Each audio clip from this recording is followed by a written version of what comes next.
And we have people already coming in. Oh my gosh, look at that. Good morning. I'm Janda. I am the coordinator at the EnviroHouse, and the person you're looking at least on my screen, is Jenny. I think I'm in the little box up at the top. And I don't know why that isn't showing with the EnviroHouse, Jenny. This is our first webinar this year. We haven't done one for 3 months, so just getting refreshed on the process here.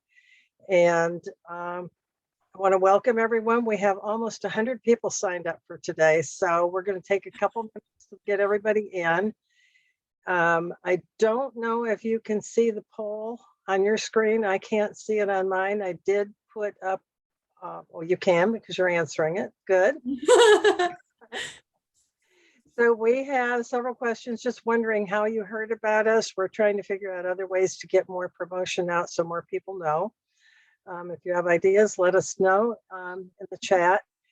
I do want to explain on our procedures. I encourage you to use the chat feature. You can use Q&A, but I prefer if you can use the chat and just put your questions in there, because that way they're recorded, or they're saved, and so we have them and we can show them and we can record them rather than trying to do about all the Q&A that goes away once we answer it. So that, and then oh, I also wanted to mention that just in case you didn't realize at the beginning that this is fruit tree pruning, we will be doing landscape tree pruning next Saturday, same time, 10:30, register in the same place. There are some similarities, but there are also a lot of differences. So if you really want the fruit tree pruning the most, or the landscape tree pruning the most, you might want to sign up for the one for next Saturday. So let's see, what do we have? We have 38 people in so far. Pretty good. Let me, I'll leave that poll up for a minute and let me introduce Jenny, and she can tell you about herself while we're waiting to see if a few more come in. We are being recorded, and I will put some links in the chat. So if you want to watch this later, it'll take us a few days, maybe a week, depending on our media department, to get it uploaded. But it will be put up on our City of Tacoma YouTube channel and available for viewing. And another resource, which I will put in the chat, is our how-to videos that we didn't do any last year because of COVID, but we have about, I don't know, around close to 30, I think, how-to webinars on that same YouTube channel. And those are shorter videos. Jenny's done a lot of those, just different aspects of gardening and planting and, you know, that kind of thing. So welcome again from the EnviroHouse. And Jenny, I'm going to let her tell you mostly about herself, but she's been doing workshops for us for, gosh, since 2015, I think. Yeah. A long time. Long time. And, yeah, she represents Gardensphere. I will put their information in the chat also, gardensphere.biz. And they're a local nursery. They do a lot of organic things, and Jenny will tell you about them. Jenny's a farm girl from Fife. She's got an ag degree. She's a teacher, and she will elaborate on that. Yes. Yeah. Well, good morning, everybody. So yes, like Jana said, my name is Jenny, and I grew up in Fife. So I'm from Pierce County. I am from here. You know, I remember when Fife was all fields, cornfields and cabbage and everything else. So grew up with the farms. I have a sustainable agriculture degree, and I also am a classroom teacher. So this is super fun for me. I enjoy this every year. All of these topics are interesting, and I always learn something new, and I learn something new from you, and I'm constantly reading and researching stuff, and I'm just excited for y'all to be here for fruit tree pruning and care. So before we launch into that, I'm going to end the poll, share the results. And the vast majority learned about this on the Facebook event, or maybe the ad. I'm not sure if the ad got out yet, so probably just Facebook. And many of you learned about it through email. So keep us informed about that. And if you know of other places that we can promote, please let me know. Great. Yeah, I know Tacoma Sustainability did put it out there, so that's really great. Right. Yeah, they're going to be putting out on all of ours. So okay, so I will start putting some links in the chat for you, and you can copy the chat as you go, or at the end, just I think copy the whole thing, and we'll leave it up for a few minutes. So yeah. So okay. It looks like we have somebody in the Q&A who has already asked a question. So I'm going to read it really quick, and then we'll get to it when we get up on that topic. This is, my apple trees are at least 60 feet tall, and when apples are full in fall and the limbs were heavy and bending over and touching the ground, my adult son came and I wasn't home and cut all the branches he could reach. Oh dear. Now I have 2 apple trees with mostly just high-reaching branches. Oh my goodness. Okay, we will definitely talk about that when we get to shaping trees. Goodness. Okay. Yeah, no, we'll totally get to that. Okay, we'll get to that, I promise. And again, if you have any questions, the way we can keep track of questions that people might want to see, or answers to questions that we might want to see later, pop them in the chat, because that's going to be saved. And so we can go back, or you can go back and look, oh, did somebody talk about this? Yeah, they did. Or no, they didn't. And, you know, you can ask more questions too. So. Okay, so while you're getting started, I'm going to copy paste, if I can do this, that particular question and pop it into the chat. Yeah, it's a good one. It's a good question. It really, really, really is. It's a it's a common predicament, actually. Gianda, do you have anything to add before I share my screen? Just that you might want to answer the question in the chat about watching from Texas. Sure. Tips that you're giving citrus trees. You'll get to that too. Yeah, we could talk a little bit about citrus. Citrus, you're going to prune them about the same, but in a, you know, it's because the weather is a little bit different. You're going to hit it during the cooler months, whatever the cooler months are for y'all. So like, I would say now January is a good month, but you see that you don't want to prune it while it's fruiting. And so citrus are fruiting and you're going to be harvesting them. And so it's kind of it's almost on an opposite schedule of like apples and pears and things like that. It's almost on the exact opposite schedule as far as when to do it. So because they do fruit at the opposite time than the apples and pears and such. So welcome from Texas.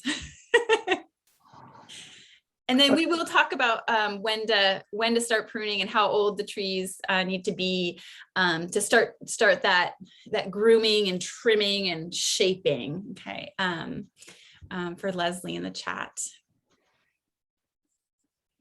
Great. All right, are we ready to share it up? I think so. I think we're ready.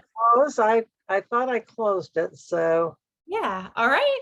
I'm going to go ahead and share my screen for you. Get ready. There's going to be a poll almost right up. So well, I'm not sure. Get those fingers ready, folks. I'm looking for those little ellipses right now. I'm supposed to open it before I close the other one. I'm done. All right.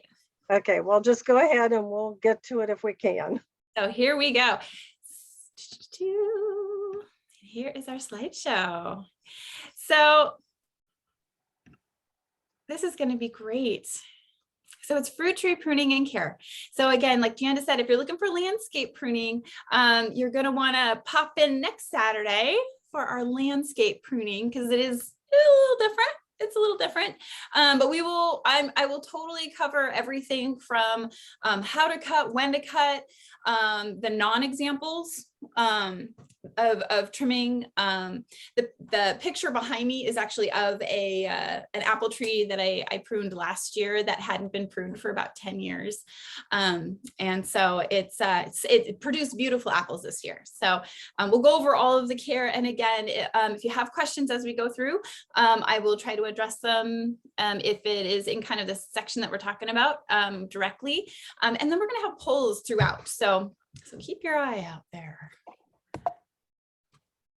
All right, so here's our first poll. And so just finding out, like, what's your experience? You know, have you ever pruned before? Or you want to make sure you're just doing it right? Do you have problem trees that you're dealing with? And we have the one that's quite a large tree that you had a helper come and help you prune.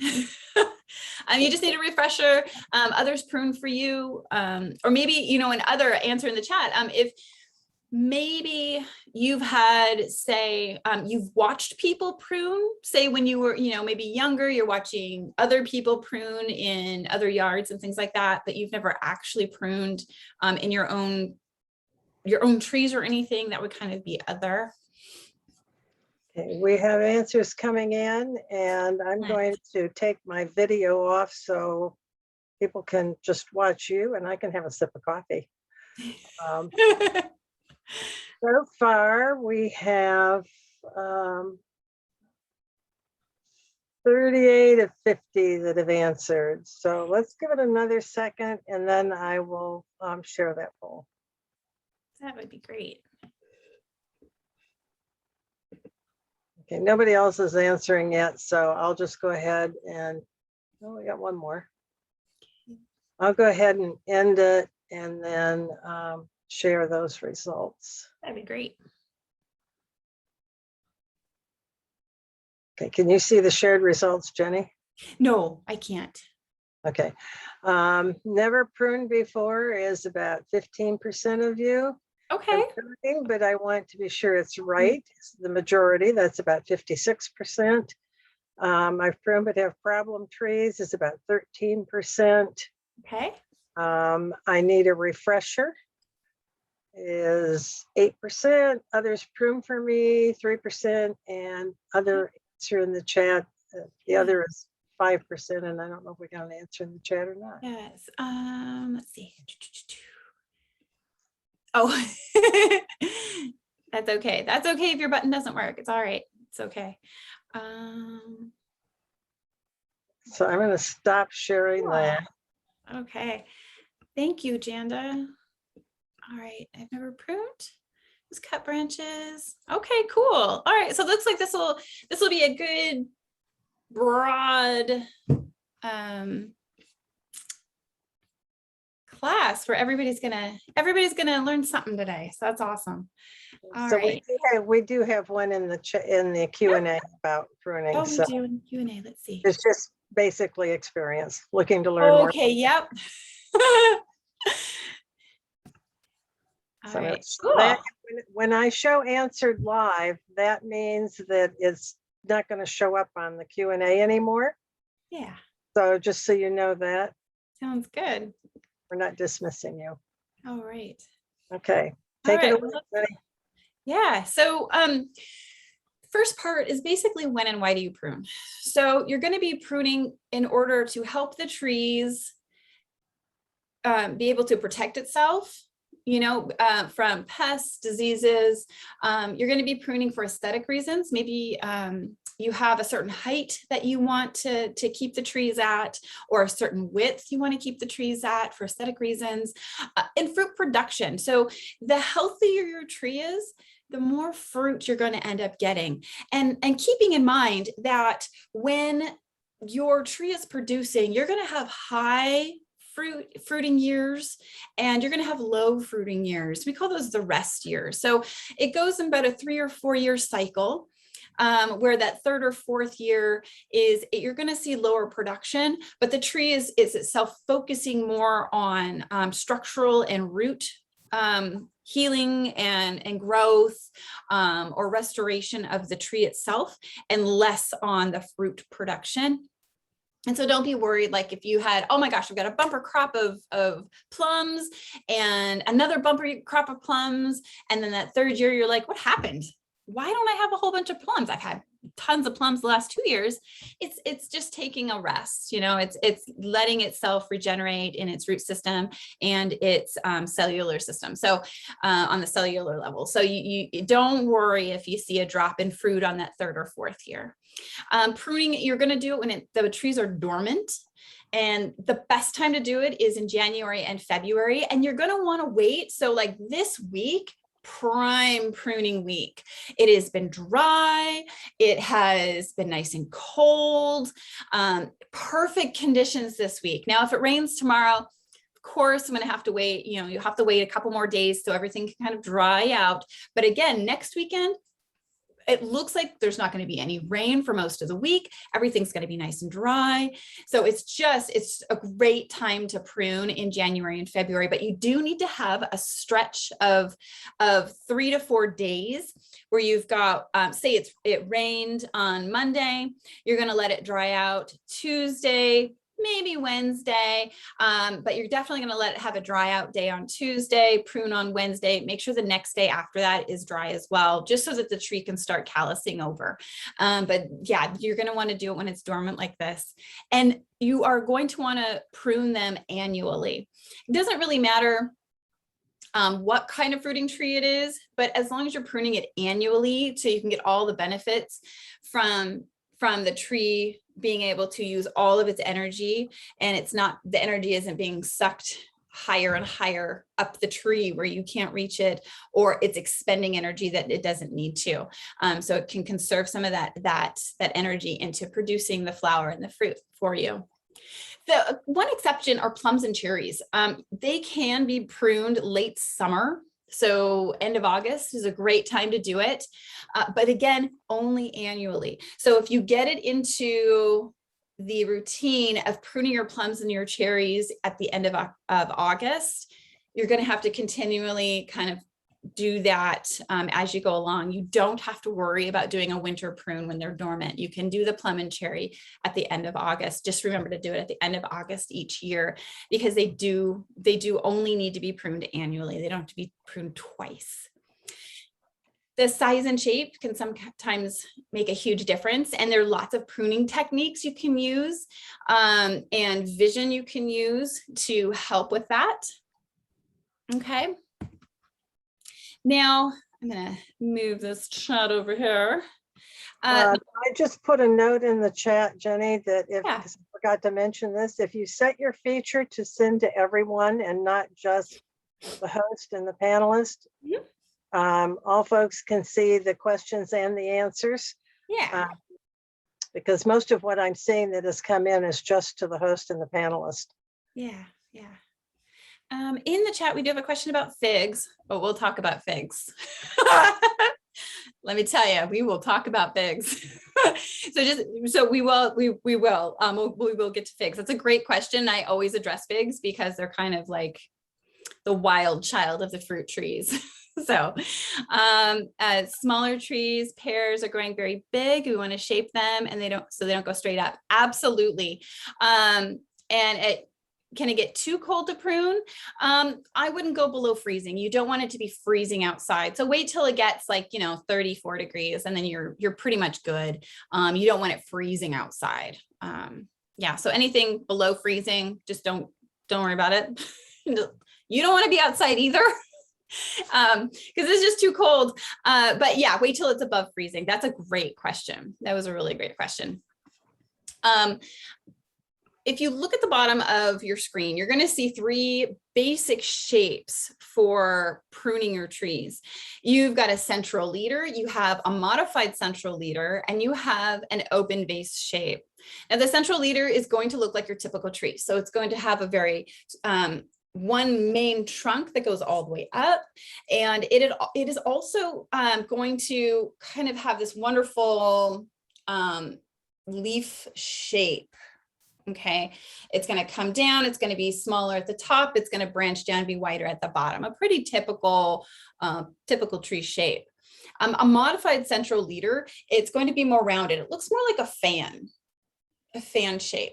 Okay, its scaffolds are slightly closer together. Okay, because you'll notice that the central leader, that they are staggered. Those scaffolds are the main branches off of the trunk. They support the smaller branches, and they support your fruit. So you'll notice the central leader, they are staggered around the tree. They have nice spacing. Modified central leader is going to still have that top point, that top central branch that comes up the middle, but it is going to be more fanned out, and those scaffolds are going to be at a little bit of a steeper angle, and they're going to be slightly closer together. The open center vase, I don't particularly like this diagram with this open central vase shape, but it gives you you get the idea. You're going to cut down the middle, and it's going to be open all the way around. So your scaffolds are like on a carousel in a circular motion all the way around that trunk. There's not going to be, it looks the absolute opposite of a central leader. Your open vase is going to be, well, it's going to be open, and you're going to be getting a lot more sunlight in to your fruit, a lot more coloration of the skin and things like that, because you're getting more sunlight. So an open vase can be really, really, really beneficial here in the Pacific Northwest. Okay. There we go. Here is our next poll. Have you used pruning tools before? Nope, I've never used them. Yes, I've used them. Or I don't know what kind I should be using. And we've got a question there in the chat. It says, I'm in California and I noticed that my buds are starting to get fat. Is it too late to prune? If they're very, very fat, but they haven't cracked yet, they haven't started the opening process yet, you can prune. You're getting real close. You're really close. So I would get on that, because once they crack, you don't want to do it, because then they're starting to run. They're getting into running their sap pretty heavily. And so you want to kind of not touch them at that point. They are no longer dormant. They are awake. But if they're getting real fat and they haven't cracked yet, you've got a window that you can get in on that. Okay, we have answers. 41 so far, about 77% have answered. Hey. And I will read these because I'll share. I'm going to end the poll and I will share this with Jenny, because she can't see it. Yeah, thank you. 40, let's see, we had 43 answers. Great. 9% said no, they've never used tools. 84% have used some, but not all. 7% said other, and there is an answer in the chat about using loppers, pole pruners, and small bypass pruners. That's great. Yeah, and I'm seeing in the chat that we've got some lopper and pole pruner and bypass, and just hand loppers, and a few people with saws, pruning shears. Interesting. I would use those more with your landscape plants, your pruning shears. So I'm going to stop sharing. Yeah, thank you, Janda. That's good information. And then there's some questions in here. What is cracked? The branch. Karen, it'd be great if you could clarify on that one.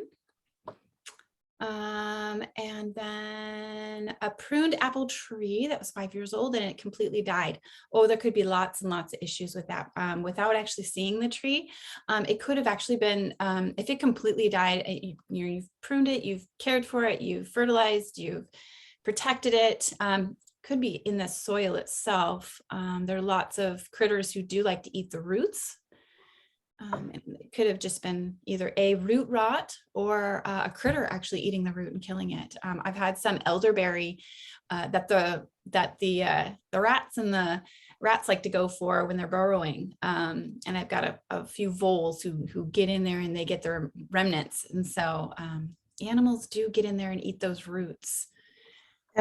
And also up a little further, I think it was, there was a question about, do tools need to be sterilized? And Jenny will cover that when she Yes. When I'm saying the buds, so the buds, they're really, really big. If they've started to open, you can start seeing them cracking open for that flower to emerge. You don't want to prune. If they're starting to really, they may be, so they could be really large, but still be very tight. Okay, they haven't started that process of letting that blossom emerge and open. Okay, and what can happen is that they're really tight, and if you have really consistent weather, in a mere day or two, they could start opening, right? If you have really consistent weather. So that's why I say, if they're still nice, tight buds, even if they're large, very tight buds, you can prune. But once they start cracking open, then the flower's like, woohoo, I'm free, let's pollinate. All right. Yeah, thanks, Karen. Thank you.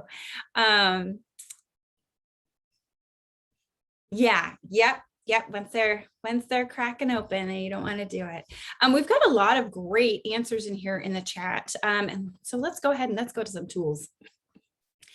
So our handy dandy tools, tons and tons you can use, right? But you're only as good as your tools. So make sure that they are sharp and clean. Some basic tools, we've got the bypass pruner, the anvil pruner. We have forged construction, drop construction. Both are fine. When we look at the bypass and the anvil, you can see in this diagram I have for you, the anvil blade, it comes to a point on both sides with the blade itself, okay? And then it has the bite below, okay? You're going to be using the anvil for dead material, okay? It's going to get that dead material out quickly, efficiently for you, because it is cutting right down in that space. It's taking it all off, okay? The bypass is what you're going to use for pruning a live material, okay? So a branch that is living. And the reason why you're going to be using the bypass is because it has an angle to it's angled, okay, on one side for that cut. And so it'll make a really nice clean cut, and the cut will go, the part you're discarding will go away, and you'll have this beautiful smooth cut if your tool is nice and sharp, you know, going away to keep that nice clean edge on that live branch. Okay, with the dead branches, you just want to get it gone. Okay, it can crush it there, but it'll come down and it'll make a cut and get rid of both. Okay, very different process in that it's not going to crush down or put more pressure down on the under part of that branch, whereas the base of the bypass is really keeping it steady so that it can make a nice clean cut right through that branch, not just stopping it and crushing it at the end. Okay, nice clean through cut with that bypass pruner. That's why it's passing through, making that pass. There are lots of larger ratchet bypass pruners that are really great. So if you want to work smarter and not harder, the ratchet is great because you just ratchet it up. And those are wonderful for when you've got like 1.5 inches to, 4-inch branch. 4 inches is probably too much. Probably want to get the hands off of that. But, even up to 3.5 inches, you got that ratchet bypass pruner, large bypass pruner. It's going to work great. Loppers work well. You can get the telescoping kind. I've got some really great pictures of all the different varieties of these. Pruning saw. Love my pruning saw. I've had my pruning saw for almost 2 decades now. It is really old. but it works like a charm. It's a little bit rusty. I do clean it off every time I prune, but boy, that thing comes in handy, folds up real nice, and I can just stick it right in my pocket and in my back pocket and take it with me wherever I need to. Pole saws, if you have larger trees, or maybe you have a tree that you are new to, but it's been on that particular property for a very long time and it hasn't been pruned in decades. Pole saw is going to be your best friend. I had an orchard that hadn't been taken care of for 10 years. And I went in to help assess and take care of that orchard. And boy, that pruning saw and pruning bypass pruner were the pole were amazing. I absolutely loved them. They were pretty killer. We had a couple down here. Log out. Oh, okay. Yes, just to address that, yeah, you can watch this webinar later if you'd like. It will be posted later on. Here are some great photos of various pruner tools. We have our anvil right here. Okay. We have our longer bypass lopper right here. Okay. This one is a ratcheted and a telescoping. Really nice. What a way to work smarter, not harder. You know, if you have bad shoulders, telescoping, ratcheting, best friend. I like them as well. I don't have bad shoulders, but boy, does it make pruning, you know, a dozen trees way easier at the end of the day. So they have, yeah, this ratcheting, you can make it smaller, taller. They tend to be a little bit heavier on the end, right? But you always hold them down here because you want that leverage when you're using it. You want the leverage, and of course you're doing it away from you, right? You're holding it up and away, and then using that leverage, the weight of that cut to cut it down clean. Here is the handy dandy hand saw, which I absolutely love. This is actually the same brand. This is a Corona, exactly the same brand I have. It is very sharp. It has double teeth on there, cuts like a dream. But you do have to be careful because I have cut through my gloves on accident and cut myself. So when you're using sharp tools, be aware of your space. This is a little gripper grabber here. You can grab stuff off and hold and support. Here we have a pole saw with a pole bypass on it. Now, I love pole saws. I love pole bypass because you can get really high, you can make clean cuts. I mean, you get that leverage going, and you can just take that string and you can pull things that are, 30 feet in the air. I mean, I've done it. They work beautifully. Now, if you can get them as separate tools, or maybe take off the saw, put it back on when you need it. Right? Maybe do all your pole bypassing first, get in there, and then do all your pole sawing, because that saw gets in the way. It'll grab, especially if you have a really tight tree.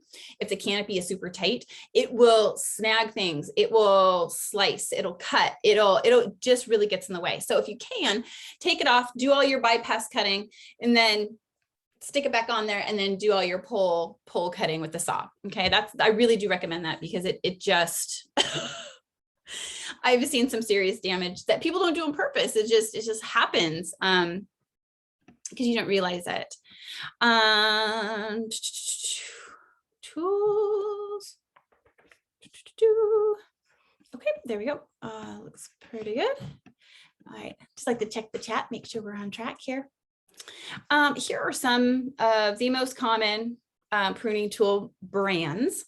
Now the dollar signs kind of indicate the price range, right? So Felco are the creme de la creme of pruning tools, but they are super expensive. But they will last a lifetime, and they cut like a dream, and they handle beautifully. I mean, if you have the means, get the Felcos, because they will last your lifetime and the people after you's lifetime. They last forever. But if you don't, the rest of these brands are are really good. Like I was talking about my Corona handsaw. I have had that for about 2 decades and it still works like a champ. I love it. I bought it for 20 bucks years ago and it works beautifully. Any of the hand bypass pruners will work well. It just depends on how long they last. I have found that the stills last a long time, but sometimes finding the springs to replace the springs can be tricky. Bond and Fiskars tend to be a lot easier to replace the springs, and I'll show you those. I have a bypass pruner with me that I'll show you at the end of the session to show you how to take it off and show you what the spring looks like, because you can buy them. And they, you know, some of the pieces can be difficult to purchase. Fiskars are nice. They really are nice. I like my fine tip scissors for my roses for my Fiskars, just like you can get regular kid scissors actually, or Fiskars, and actually those last a long time too. But this just gives you an idea of the different products you can purchase. There's lots and lots of stuff online, but these are the 5, I would say my top 5. I didn't rank them in what I love the best, but I know the Felcos are my favorite. I don't own any Felcos, but I wish I did. They're really superb. Let me throw in here a quick note too. I just put in the chat. Yeah, the tool library. Tools and you don't have them. I don't know how many they have and what's available, but the Tacoma Tool Library, which is located in the 2nd level entrance from the back of the Tacoma Public Library. They do have some landscaping and gardening tools that you can check out. There is also a tool library, or a tool library, I think, in Federal Way, and I think there may be one in Seattle. So check those places where you can just go borrow them. And if you have tools that you don't need and want to donate, I think they're open to that too. So check that. Yep. Yeah. The tool library is great, especially, you know, if you're like, I'm going to do this once a year, why do I need it again? And that's really for any kind of tool. Maybe you figure that you use one tool once a year or twice a year. The tool library is a wonderful resource for that, for sure. Talking about disinfecting, you absolutely do want to disinfect. You can just use an alcohol wipe. It doesn't have to be 91%, but you know, you're going to want to get an alcohol wipe. I just carry cotton balls with me in a little plastic bag in my pocket. And in between trees, you're going to want to just disinfect between trees, because you don't know, sometimes you can't see the different bacterias in between trees. You can't see what's going on with the visual eye, but it's there. And if you've used your pruners on that particular tree, and then maybe it does have a bacteria or fungus, something's going on, it gets on the pruner, and then you go to another tree, you've just increased the chances of that being transferred to the next tree. So make sure you always want to disinfect in between each tree, not necessarily in between each cut, but definitely in between each tree. It might seem tedious, but it will, in the long run, you're doing what's best for that tree. You know, it's like if we got a cut, you know, in our hand, you know, we kind of want to disinfect it. So, you know, it doesn't get infected and cause other issues. So that's really, really important to do disinfecting. Here is our next poll. Why should you prune fruit trees? Lots of reasons. You can answer as many as you'd like. It's multiple choice. So reducing conflict, or clearance, removing branches, improving access to the fruit, improving structure, removing dead or damaged branches, or other. I mean, you might have a whole nother reason why you want to prune. You know, it doesn't have to be one of these. So those answers are coming in quickly. About 50% have participated. So I'll give that another minute. Yeah. While we're waiting on that, we will include some of this information. This particular question is in the landscape tree pruning webinar next Saturday, which has a little bit different approach in some things, just because of the way the trees are shaped and sized and that sort of thing. And that's a experienced landscaper that will be doing that one as well, or experienced forester. Yeah. We have about 70, almost 80% there that have answered. Great. 63% on conflicts and clearance. Okay. I'm gonna end the poll. We lost one. We had 80% and then it dropped. All right. Share results. Okay, 63% reducing conflicts and clearance, 71 on removing sprouts at the tree base or branches, 87% to improve access and open for growth, 71% improve structure, shape, or view, and 58% for storm repair to remove dead and dying branches. Okay, let me check the chat.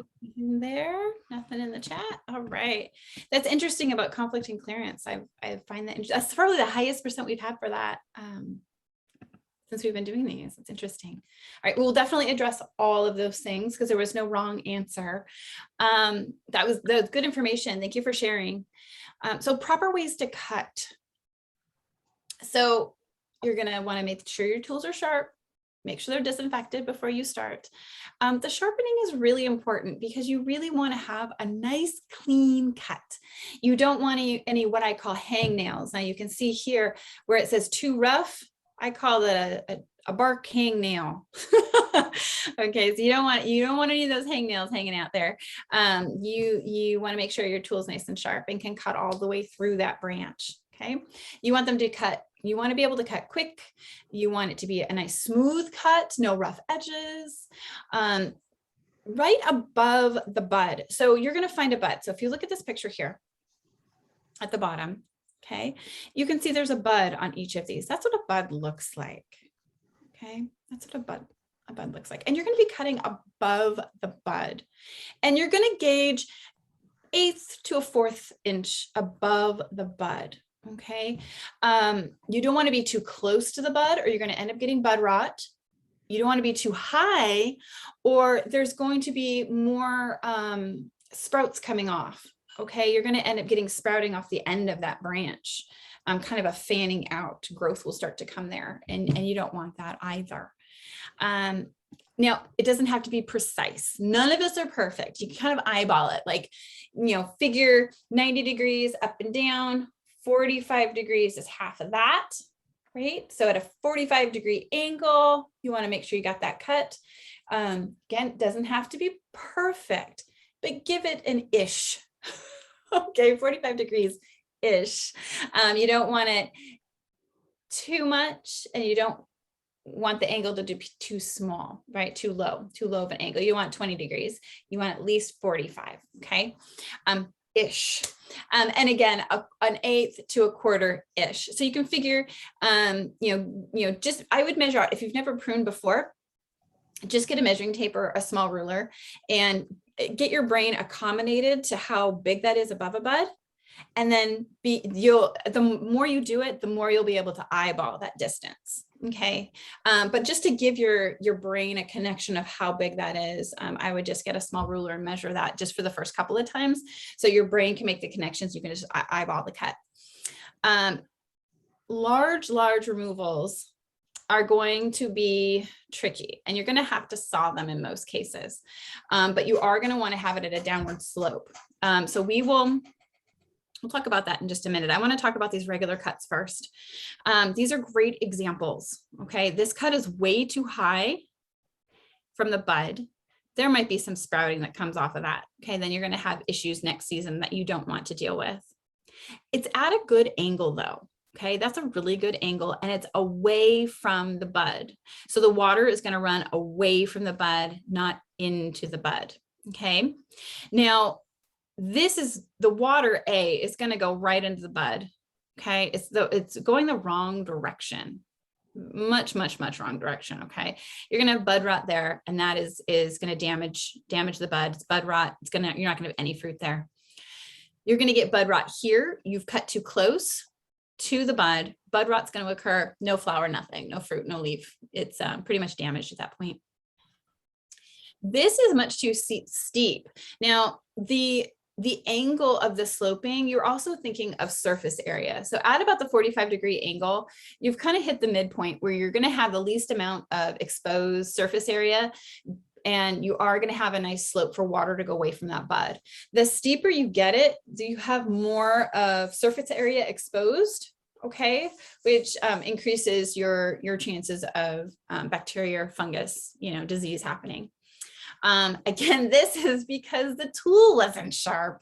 It's too rough. It's also going the wrong direction. That water's going to go right into that bud. You're going to get bud rot. It's going to be an issue. Plus you got a hangnail. Oh, this one is a mess. It's a hot mess, this one. Okay, this is the correct cut. It's at about a 45-ish angle, and it's about a fourth away from that bud. The water is going to go away from it. The surface area is the least amount exposed. This is a good cut. Now let's talk about this big branch here. This huge branch, we want to get rid of it. Okay. Maybe it's disturbing an area. The angle isn't quite right. It's too close to, too tight of an angle. And we want to get rid of it. Well, you're going to notice there's a collar here. You can see where the branch comes in, and you can see the collar. It's right here. Okay. You want to cut away from the collar and leave the collar there. The collar is there, kind of like we get scabs and it scabs over and then our skin repairs itself. That collar is there to create a scab and repair that space. Okay, so if you removed that collar, that tree is going to have a struggle. You're going to make it harder for that tree to repair itself. If you cut on, leave that collar there, you're going to have a really nice healed space. Okay, that tree is going to naturally be able to heal itself very well. So here is the collar right here in the cut picture. There's the collar. We've cut away from the tree, making water go. If water gets on there, it's going to go away from that space.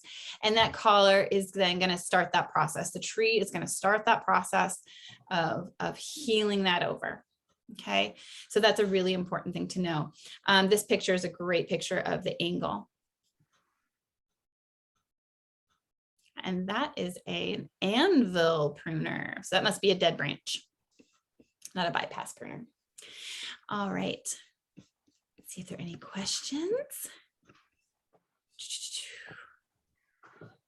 Isn't that the wrong angle? No, it's away from the bud. And it's about a 45-degree angle. The bud is right here. So it's going to cut away from that bud. Good question. Okay, away from that bud. All right. So somebody had a, whoops, go dear. Let's go back. Somebody had a question about when to start pruning, right? This is where we talk about that. So no matter how old your tree is, if you bought it from a nursery in a pot, and you plant it in the ground, that's year one in the ground, okay?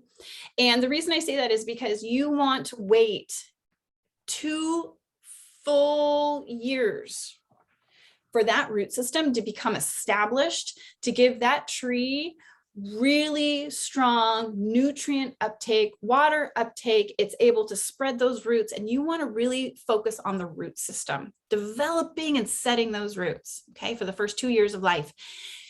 And we are not pruning. Okay, we are letting that tree go wild. It's a wild teenager, that tree. So it starts at when you've taken that potted fruit tree or bagged fruit tree or rootstock fruit tree and you've put it in the ground. That's when that starts. Okay, at year 3. So say you planted it in April. Go around 1 year, April 2 year.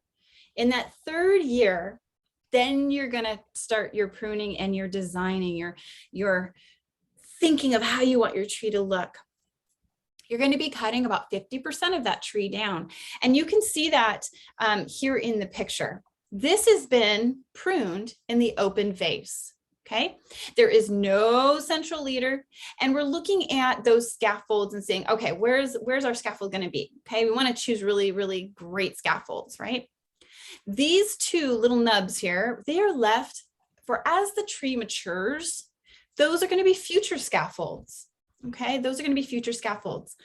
Scaffolds can be, depending on if it's a dwarf, a semi-dwarf, or a standard tree, they can be 12 to 18 inches apart from each other. Okay, so these are spaced really well, and you want to think about it as this is a two-dimensional picture, but if you use your imagination in a three-dimensional way, these are staggered quite well. Now, if you chose a central leader, you would still do the same thing, but you wouldn't be cutting down this central part of your tree. You would leave the part of the tree that is the tallest, straightest offshoot, okay, of that tree if you wanted to do central leader. But again, you are going to want to be you're going to be cutting about 50% of that tree. Structure is really important, okay? You were always using your anvil pruner, diseased, damaged, and dead stuff. Get it out of there. You don't want it there. It causes problems. Okay, that's your first job. Getting the damaged and diseased and dead stuff. Get it all out. Then what I like to do is I like to step back, look at my structure, and go, okay, how do I want to see this? What is my end result? Get a picture in my mind, and then I go in. I start by removing all of the water sprouts, okay, which are those vertical branches that are going straight up, okay, and all of the suckers at the bottom of the tree, okay. Here is a picture of all of those suckers coming at the base. They are very strategically named suckers because they are sucking the energy out of that tree. They want to make new trees here. Get them out of there. Cut them as far down as you possibly can. Okay, if you have to go into the soil a little bit, do that. But then, of course, wipe your tool off. Okay, wipe your tool off. You are going to get out those water sprouts. You see there's some here. In general, they are going to go straight up as well. They're going to be the super, super vertical branches straight up off of those scaffolds. You're going to want to cut those. Okay. Once I've cut those two things out, then I look at my structure again. Every time I make cuts, I always step back, take a look, and I walk around the tree, and then I come back in. I pick 3 to 5 branches that I know I'm going to take out, either for structure, they're a water sprout, okay, they're rubbing against each other, they're crossing each other, and I don't want that. So if they end up being a crosser, like in this picture, I would cut this smaller branch out, okay? It's smaller, it is crossing and rubbing against that other branch, which is larger and looks like a stable scaffold branch from that trunk. Okay, so I would cut that out. If trees start rubbing against each other in the wind and whatnot, and as they grow, what happens is that they start rubbing on the bark, and that can cause issues, disease, fungus, all kinds of good stuff can get in there, and they can cause damage. So getting those crossing branches out of there. Okay. So every time you prune, always start with the 3Ds. The damaged, the dead, the diseased, get those out of there first, okay? Start with the suckers down below, get those out of there, because you know that the suckers aren't supposed to be there. So just get them out, okay? Leaves less to have to look at, okay? And then start looking at the water sprouts and the rubbing branches, okay? And looking at your overall structure. And anything that is rubbing, that is weak, get it out of there. Branches that are just wispy, get them out of there. Okay, it's not going to do your plant any good, and if they set fruit, the likelihood of them breaking is really high. I'm going to check the chat really quick.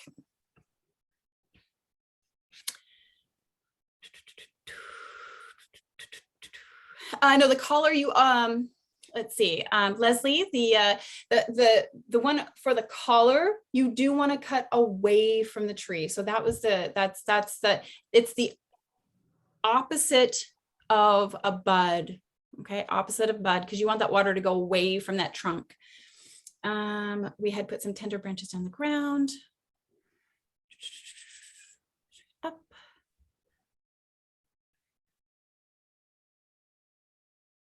Tender branches into the ground with clothespins in that first year, so they didn't all grow together.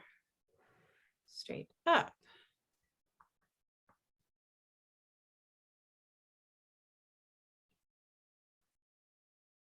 The first year that you have a tree in, you're not pruning at all. Remember, you're working on root structure.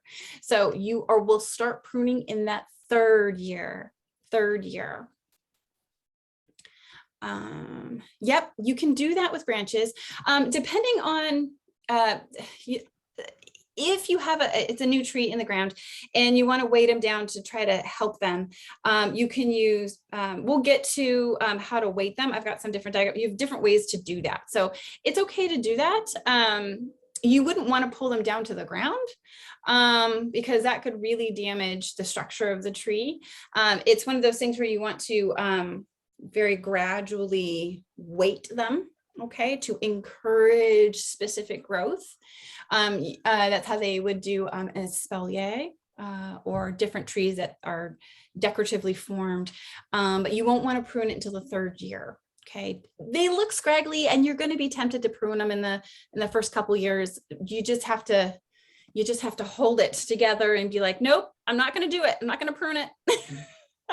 Wait till year 3. Okay. Dead and living branches. That is a great question. So dead branches, you are going to be able to snap off quickly. Okay. They're dry.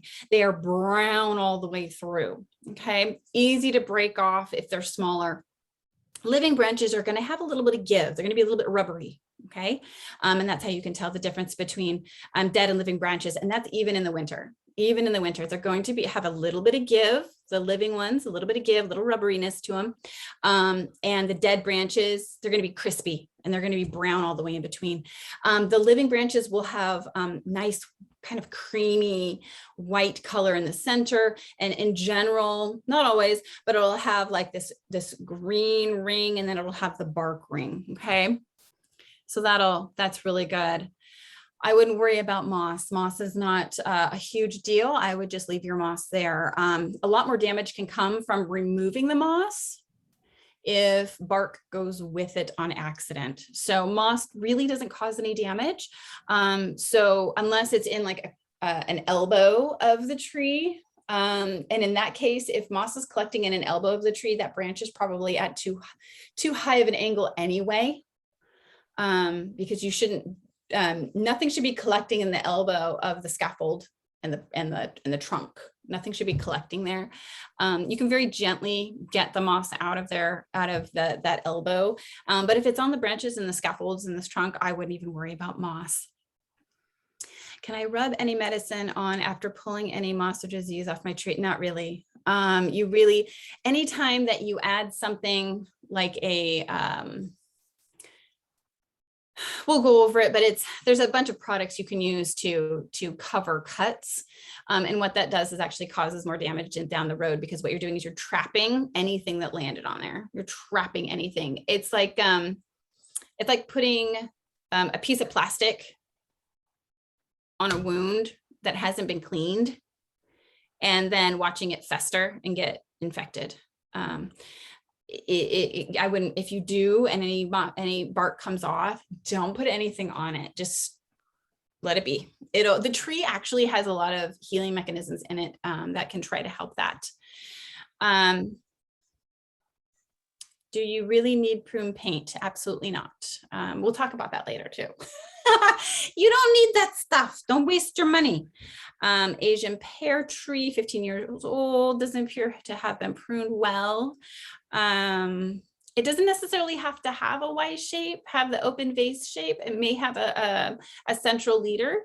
So give it a look at those scaffolds and those main branches. Of course, Asian pears do fantastic here, so I'm not surprised that it produces fruit. When should I prune and how can I shape? Prune now and decide on the shape that you prefer and go from there. Can any of these pruned out branches successfully be propagated? So You could take the water sprouts if you wanted to. I would take off a main scaffold and take new growth or 1 year old growth off of a scaffold. Prune to about first 2 years. Should we rest 3rd year? No, you need to prune it annually. If you pruned in it 2nd year, keep going. Keep going. You've already started that process. So I would just keep going with what you're doing. Okay. Rather move forward than go backwards, right? And it looks like we have, can any of the pruned out branches be propagated? Okay, that question is definitely answered. All right, perfect. All right. So, let's go back one more. Sorry about that. I'm trying to get to everybody's questions too. What do I leave? You're going to leave your leader, your strong leader, if you have a central leader. If it's a vase, open vase, you're going to leave really awesome, strong scaffolds to go around your tree trunk. You're going to make sure that those scaffolds are at about a 45-degree angle to 60-degree angle. You can see in this diagram here, this is where moss would become an issue. And if moss is getting caught in there, it's going to cause some issues. Also, water gets caught in there. Little critters like to make nests in little spots like that because they're tight and cozy. This, I would cut that off is what I would do. You want your scaffolds to be at 45 or 60 degrees, anywhere in between there. But see how open that is? Water is not going to settle in there too well. It's going to end up getting out of there. You're not going to have a nice damp spot for insects and bugs. You might get a little moss caught in there over time, but I wouldn't worry too much about it. But this is ideal, right? Super, super ideal.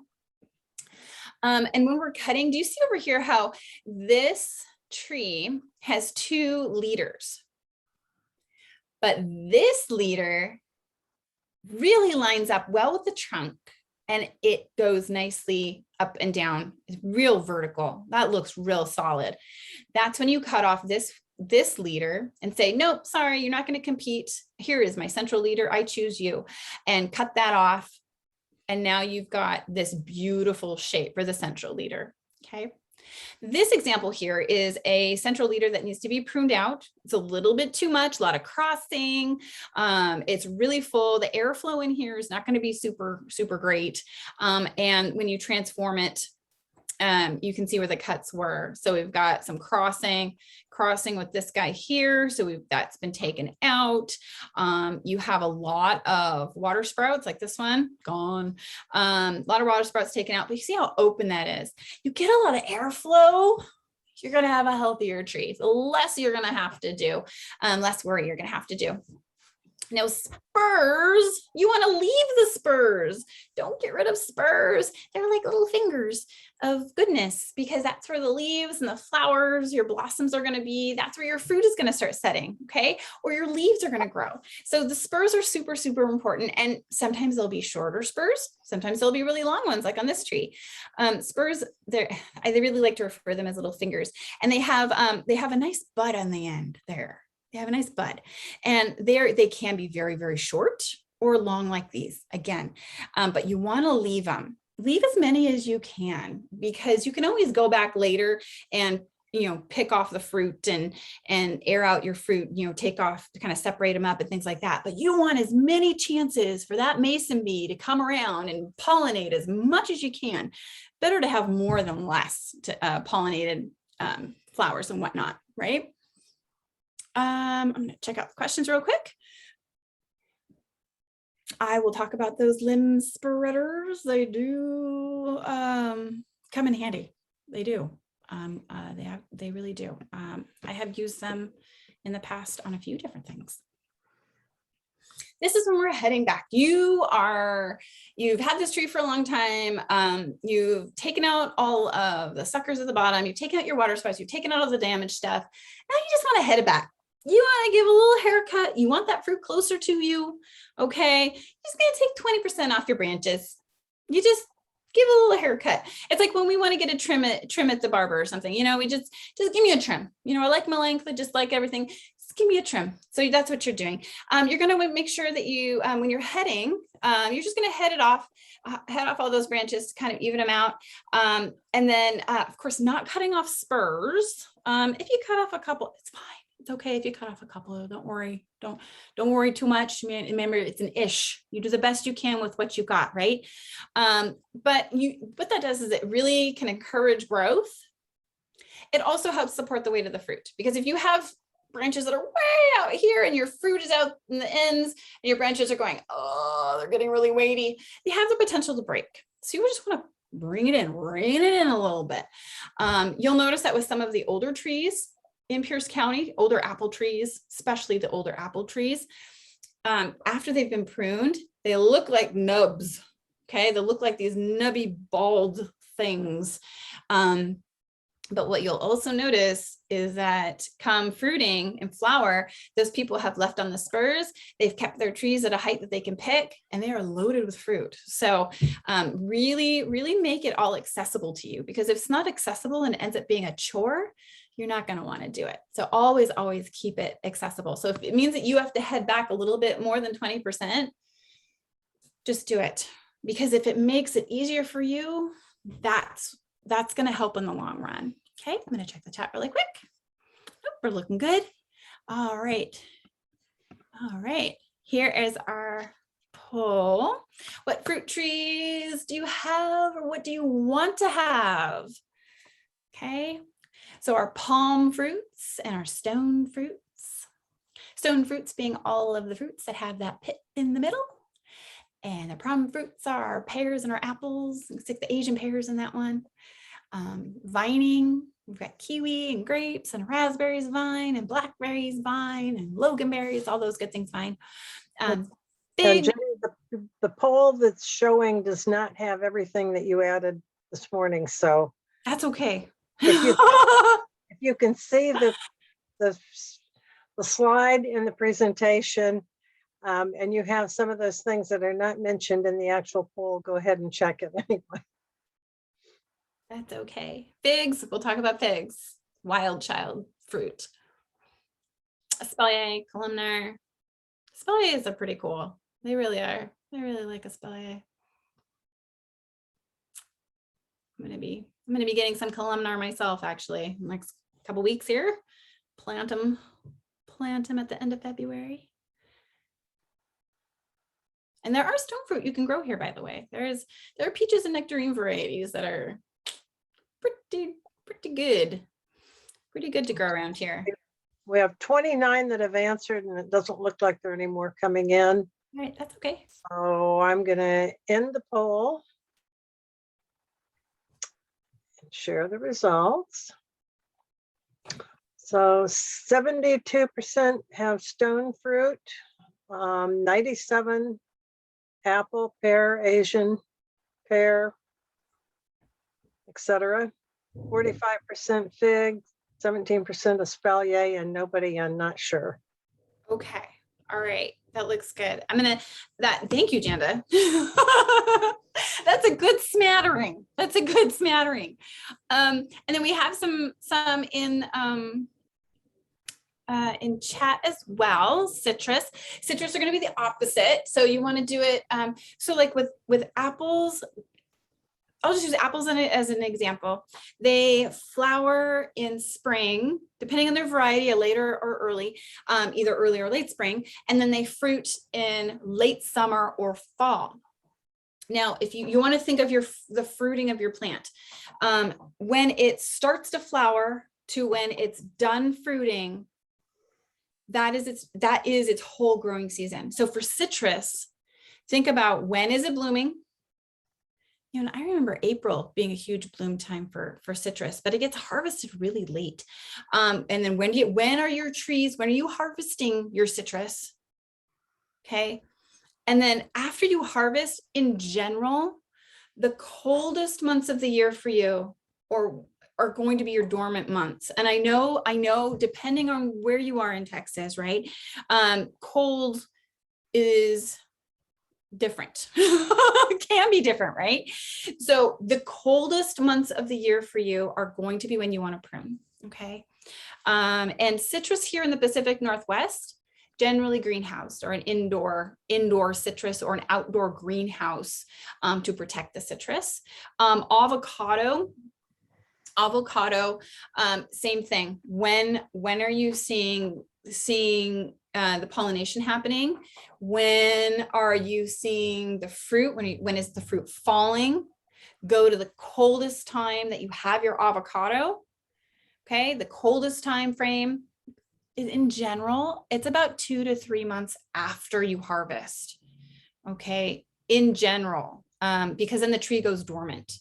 It starts to, you'll see it start to die back a little bit. You'll maybe see some leaf loss, right? You'll see it start retreating into its root system and into its trunk, and back. All that running of the sap and the sugars and everything are starting to go back into the root system. That's when you're going to prune it. Okay. And it will depend on where you are in the United States, right? We are we're Pacific Northwest centric, but I hope that helps for the citrus. That's a good one. Today would be, I keep getting different, Wendy, I keep getting different weather reports that yes, it's going to be 100% chance rain tomorrow. And I just listened to the news and they're like, no, we're going to be good tomorrow. So play it by ear. I would not prune today just because it's like the chance of rain tomorrow is pretty big. I mean, if it doesn't rain, fantastic. But you just kind of biting the bullet there. You're like, okay, well, do I want to do it or not? I just wouldn't. I just wouldn't do it. If you have bulbs to plant, this would be the last time to plant them. You could plant your bulbs. If you have any bulbs, this is your last chance to do it for those late blooming bulbs, but I wouldn't do the pruning. Good point. Wetness is coming. It's not going to fruit. Karen, your lemon tree probably isn't going to fruit. It doesn't have that, doesn't have the heat units, most likely. A lot of citrus here really needs to be either indoor and then outdoor in the summertime, or it needs to be greenhoused in a more controlled setting. We just don't have the heat units to produce fruit if it's just outside, which is so sad because I really like Meyer lemons. Let's see, what is espalier? Oh, we will talk about espalier. I love espalier. What is an Italian prune? An Italian prune is something that will grow anywhere and grow and then like start to grow in other places in your yard and that are super delicious and grow really well. Here, and it's a prune, and you can dry them. They make wonderful dried prunes. People use them in tarts. They grow like wildfire here in the Pacific Northwest. When I was living in Proctor, the Italian plum tree we had was 30 feet tall. However, we had little baby Italian plums growing in the driveway and in our neighbor's yard, and I was constantly digging it up. So yeah, Italian prunes grow prolifically and they love Washington weather. I laugh about it because it just makes me think of this Italian prune that kept growing in right in the front of our garage door, and I had to keep cutting it back down to the ground because it wouldn't stop. Always makes me smile. Fruit tree selection is going to be on the 26th of February. So if you'd like to join us for fruit tree selection and care, we'll go over all the different varieties and we'll go over like what ones are best and all of that on the 26th. It's really fun. We do some good stuff. So let's see, apple, cherry, prune, pears, peaches. Yep, all those things you can grow. Mulberry you can grow here.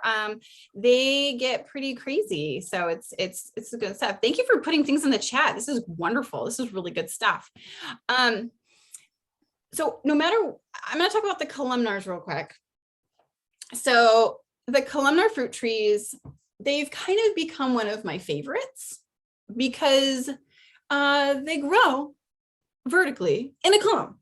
The pruning is so much less because when you prune, you're basically pruning the water sprouts that are going horizontal. It makes it so easy. And the fruit, they fruit just as much as a standard grown open vase or central leader tree, but they use so much less space. I mean, they really grow well here. Now, columnar trees are really for apples, pears, or palm fruits, but I dare say that we could probably throw in, you know, maybe a hardy peach in there, maybe. I haven't seen any stone fruits, but you know what? Challenge accepted. So we could figure that out and see if we can get any of those done. I know that Asian pears can be grown in a columnar fashion as well. So really the palm fruits is what I've seen mostly out in the nursery world. But I just feel like it can be possible with the other fruits to save space. If you are looking for saving space, this is the tree for you, and I absolutely love them. Espalier. Now, this is a super fancy espalier. This is like, hi, I'm espalier, and I have been trained, and this is beautiful. In general, espalier are horizontal. They are the exact opposite of columnar. You're not going to have scaffolds that go all the way around that trunk. They are going to be trained to go horizontal. You can purchase them already trained. The scaffolds are horizontal and they make beautiful fence lines. They make beautiful barriers. You can do this. You can make it super fancy and have them go horizontal and then curve them and train them to go vertical. I mean, you can go do some pretty cool things. What's really cool about both the columnar and the espalier, removing and pruning becomes way easier, right? Because if you have an espalier and their branches are horizontal, what are you removing? All the verticals. If you have a columnar that's going vertical, what are you removing? You're removing all the water sprouts that are going horizontal, right? So it lessens the guesswork.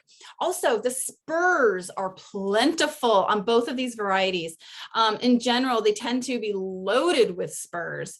And so they grow really well, and they are grown here very well. I've seen them used in decorative fashions in many yards here in Pierce County. Remember to mention the University Place Orchard. Can't think of the name of it right now. For the espalier. Kern, no, not Kern.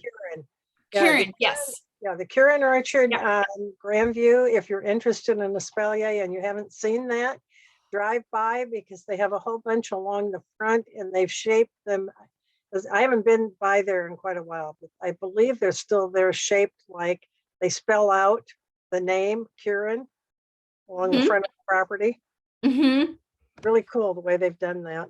It is really cool. And if you don't have space for trees, they also have trees that you can adopt and take care of and harvest. So that's another option. Ooh, that is a hot tip. I did not know that. Yeah. Adopt a tree. You could practice on a tree that's not yours yet. Get really good at it and then take that fruit and then decide if you want one. Yeah. Or if you don't have yard to do it. In the chat, lemon, they do need to cross pollinate. But a lot of times folks will use Q-tips and do that. I have seen them fruit without having male, female, because of the pollination process. But here in the Pacific Northwest, you really need a greenhouse, or it needs to be inside for those lemon trees. It just really does. They need a protective space. We just get too cold and too wet, quite frankly. Peach tree has been in the ground for 5 years, never fruits. I think it has too much shade. Oh my goodness, peach trees. Okay, so there are varieties that are super fantastic, and we can go over that if you join the fruit selection class. I have some of my favorites that grow really well here. Peach trees in general, if you have a self-fertile one, you don't need to worry about having two. And they need full sun, like 8 to 10 hours every day, like full on sun, like give me all the sun. That's part of that fruit tree care that we'll be talking about, like what trees really need it, you know, they're not messing around with the sun. Figs. Okay, here are the wild children. So the figs, do whatever you want. I know that sounds crazy. Do whatever you want. Figs, they grow great here. They're like the Italian prune. Okay, figs, they don't care what you do to them. They will keep producing. We have one that is, you know, from the Pacific Northwest, the Olympian fig. I mean, that one is gangbusters and tastes really good, by the way. But yeah, you can put figs in any shape, size you want. Heck, I've seen figs cut all the way down to the ground, and in a year they were like 3 feet tall, and like, hey, so we're figs, we're not going away. I mean, whatever you want to do. There is no, really truly no right or wrong way to do a fig. Okay, they're fun. I do have to tell you though, raccoons love figs, so just be aware. Have some pest things going on with figs, but yeah, pruning figs, not a big deal. They absolutely love it. Here is that sealer. Here is that mix. So a lot of times we're going to see like a tree wound or a pruning sealer.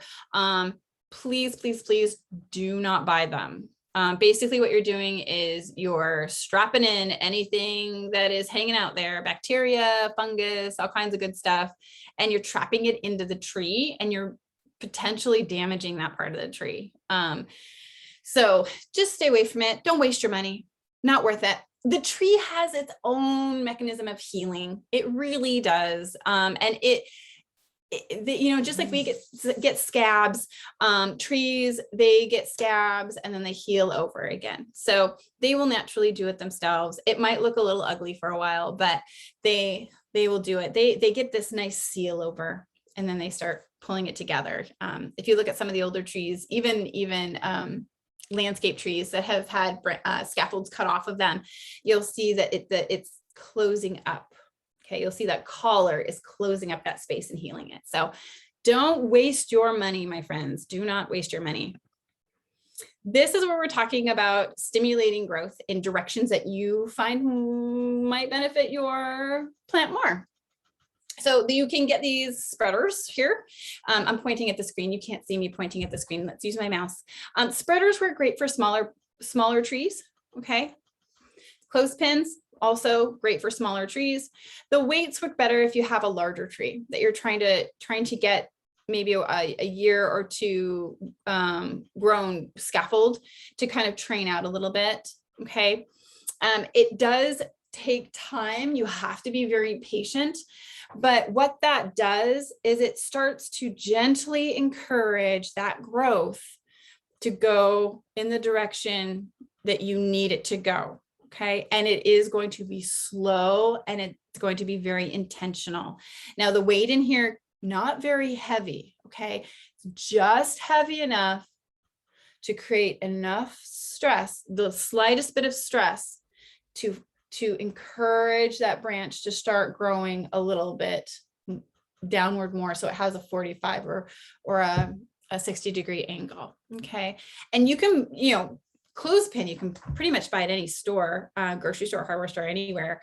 The spreaders you can get at most hardware stores.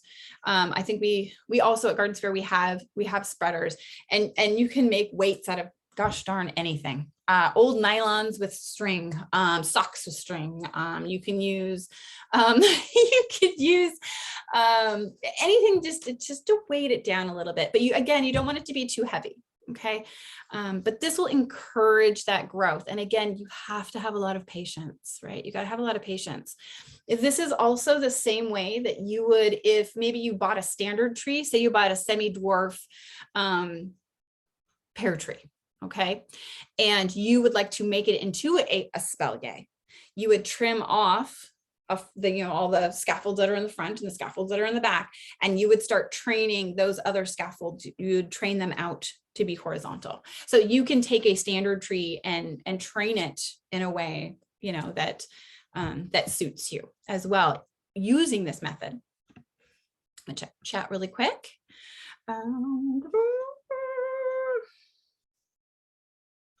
5 years. Yeah. Okay. Yeah. Too much shade for sure. Overgrown tree all at once, or should I prune over a couple of years? So Irene, my question to you would be, how old is the tree? Is it really established? If it's really established, prune out all of the water sprouts, prune back all of the suckers, and then give it a look-see and then head it back. Okay, do that first. And if it's still too big, because I bet you anything, some of those water sprouts, they look like regular branches, but because it's so overgrown, they've gotten to be really, really big in diameter. And you're probably going to need a handsaw for it.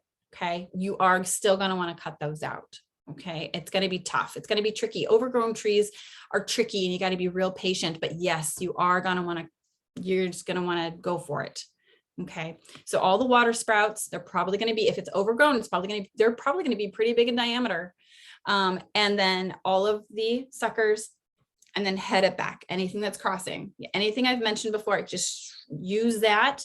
And if it's still too tall, maybe give it this year to go, okay, nope, it's too tall. And then next year, bring it in even more. Okay.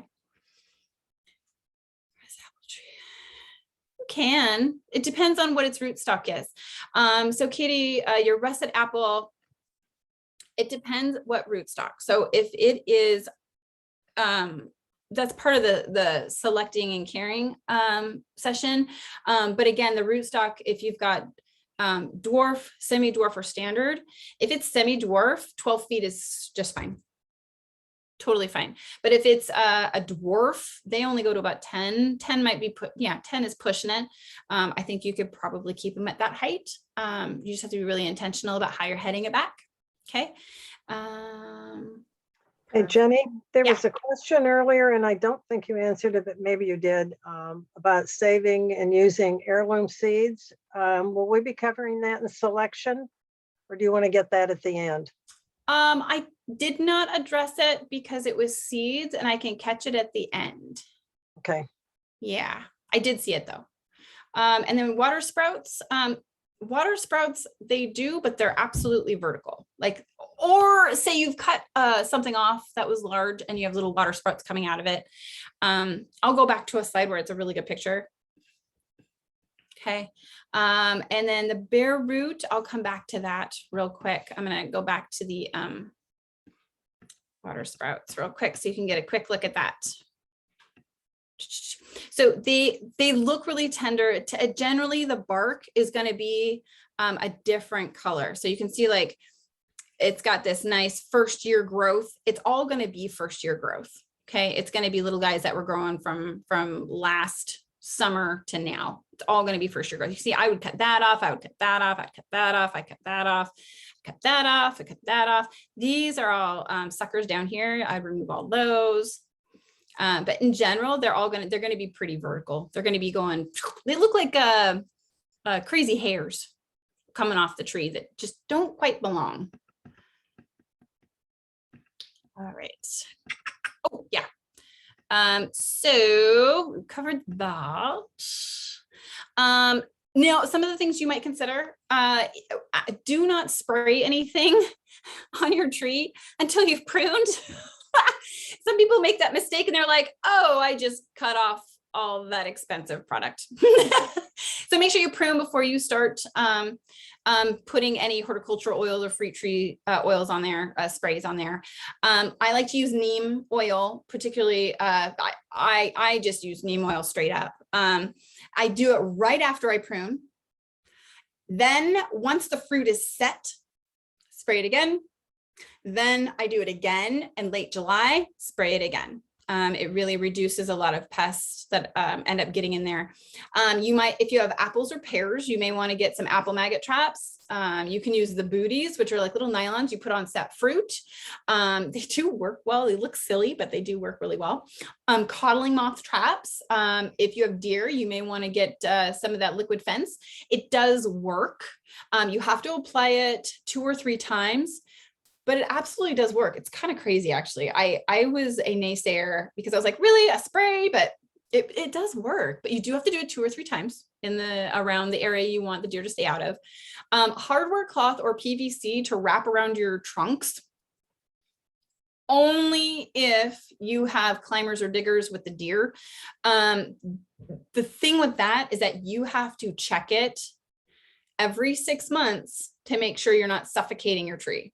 Okay, because your tree, no matter how old it is going to grow a little bit each year, and you're going to have to adjust that every year, at least once or twice. Okay, and mason bees, I have a whole webinar all on mason bees, our little friendly pollinators, and if you haven't had them, they are fantastic for orchards. So these are just some things to think about for your fruit trees after you've pruned.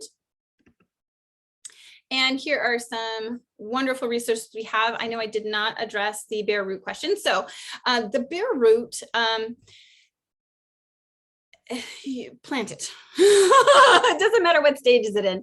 You got to get it in something. Put it in a pot, put it in some shavings. You got to get those roots in something, or the roots will dry out, get damaged, and then you won't be able to plant it at all. So get it into something. Okay, whenever if you found a spot to plant it, that's year 1. Okay, no matter, the first year is that first year that it's been in the ground, not the first year that you have it. Okay, but absolutely, if it is bare root and it's not in something, please put it in. Please something. I don't want it to die. Rootstock is also rootstock right now. This is the time to go around to Gardensphere, Portland Avenue, all the local nurseries, and go, hey, when are you getting your rootstock in? Because a lot of times what you can do is you can get your fruit trees as rootstock, which means they're not in a pot. They haven't been potted for sale yet. Okay, they just literally are the trunk, the scaffolds, and the roots, and you can sometimes get them at a discounted price because they haven't been potted up yet, because they do become more expensive once they are potted up. Because I know at Gardensphere we put we put some good high quality potting soil in there with nutrients and compost and stuff. So when we pot them up, we want to make sure they're healthy, and they do become a little bit more expensive at that point. But yeah, so this is the time to go around to your nurseries and see if you have rootstock. Neem. So neem. I do neem right after I prune, because my tree's dormant. Nothing's budding. I'm good, right? And then after the fruit is set. So the key here is you never spray anything if your trees are blooming and the fruit has not set yet, because what you're going to do is you're going to make all of those friendly pollinators go, ew, yuck, I hate this. And they're not going to pollinate your tree. Okay, so I do it right after I prune, right after the fruit is set. I know they're done flowering. They've got their little fruits set in there. I do it again. And then I do it at the end of July. Okay, because I know our fruit trees, they fruit in August, September. And so I'm just giving it one more hit of neem, just to good practice, right? Just being proactive. And it's always better to be proactive than to wait and go, oh my gosh, I have a huge issue. And then it takes longer, or the damage is already done, right? Leaf curl does occur. It occurs with peaches. It can occur with pears. Pears can get rust. So there are different, copper spray tends to work pretty well for a few of those things. Triple Action Plus actually will take care of it'll do leaf curl. It'll do, any aphids or insects that are getting in there. It'll do, bacterial. So Triple Action Plus works well too. But if you have leaf curl, there are a couple things you can do. Yep, spraying right after for leaf curl, spraying right after you prune, and then after the fruit is set. That is perfect. That's perfect. Twice a year. You could also do leaf curl after the leaves have dropped in the fall. Okay, do it, mid-November, or whenever your tree has gone, your peach tree has gone bare, spray it again. So that you hit it 3 times. Leaf curl is a huge issue for peach trees around here. It's just the type of climate we have. It's one of those things. Why is it important to do neem oil? I prefer neem. It's less intrusive than horticultural oil. I'll go back here. Whoop, too far. So fruit tree spray, horticultural oil. If your soil's too acidic for your particular tree, you're gonna hit it with lime, and then you're gonna do lime. You're gonna do some sulfur if you've got some issues with rust and stuff. So I just prefer neem. I use neem for all sorts of stuff. Soft body insects, all kinds of stuff. So it seems to be like a catch-all. I do have a farm, and so the fewer things I buy to use in multi different purposes, I do. But the fruit tree spray, I would use in the exact same manner. I would do it right after I pruned, after the fruit is set, and then, you know, a month before the fruit is ready to harvest. Yeah, the pear rust. Yeah, right. Rust on pears, super common around here. It will affect Asian pear, but not, again, you know, give it a good spray for the rust. My mom and I do for her winter pear is we after we prune, we give it a spray, then we do it after the fruit is set, and then we do it again in the fall, late fall. It has helped a lot with the rust on the pear, but it also has helped on our Asian pear that gets a little bit of rust as well. The columnar apple shouldn't get too much. That might be an airflow situation if you're getting it on there. Might be an airflow situation. I see there's one more down there. No, you know, really look and see what you need, right? So neem is my catch-all.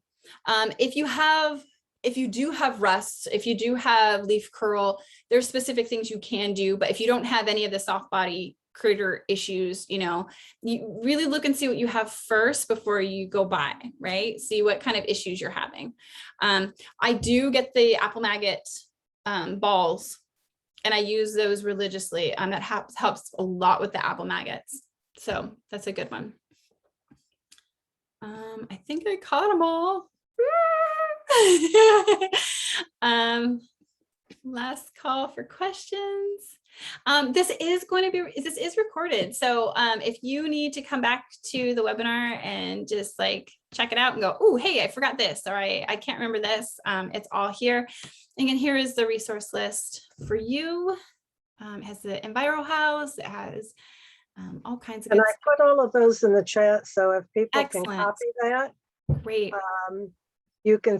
The information in the chat is because you can only see it on the screen, but if you can copy that from the chat, you may have the links available. But my contact is in there, cityoftacoma.org/EnviroHouse. If you want to reach me, I can repeat some of this information for you. You can register for upcoming workshops at cityoftacoma.org/workshops. All of them are on there through the end of March, or we're planning April, May, June, and July. So yep. Al, I saw you on here earlier. If you're still on, get in touch with me because we're scheduling. Yeah. Tree coupon, I added that. If you're interested in trees, this is more landscape trees than fruit trees. They're interested in shade trees. But anybody in Pierce County can get, if you haven't done this already, you can get a tree coupon worth $30 off per tree, up to 3 trees. And you can find that information at cityoftacoma.org /tree coupon, all one word, or mytpu.org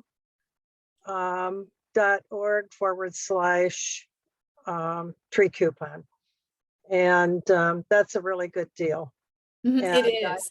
And I added again the information. The City of Tacoma YouTube channel has all of the videos that we have done to date on both how-to videos and the webinars. Yep. I'm planning to go in and take out most of the 2020 because we've repeated since then. Yep. But if you need to see this, like right now before the new one, this particular one today gets posted, there is the fruit tree pruning that we did in November is on there, and most of this information is, I think, probably in that one too. Yeah. And every year we update a little bit. Like there's things like I always forget about columnar apples and columnar fruit trees. And this year I'm like, nope, I'm not forgetting it this year. So there's always a new additions and new information. And like this time we talked, more about citrus and things we don't necessarily grow here in the Pacific Northwest, more than we've ever talked about. So every year they get more information each year. So this is good. And also our upcoming ones, as mentioned earlier, we will be doing fruit tree selection and care. So there'll be more detail on that on February 26th, and mason bees on the 12th, which 12th of February. Mason bees are what really help do your, make your pollination functional, because they come out earlier and they pollinate fruit trees and berry bushes and pollinating plants and things like that. Whatever blossoms are out that they can reach at that point in time. Yeah, they are the heavy lifters, I think, really, truly, of our area here. They're the heavy lifters for pollination. And go ahead. There was a question in the chat about an avocado tree.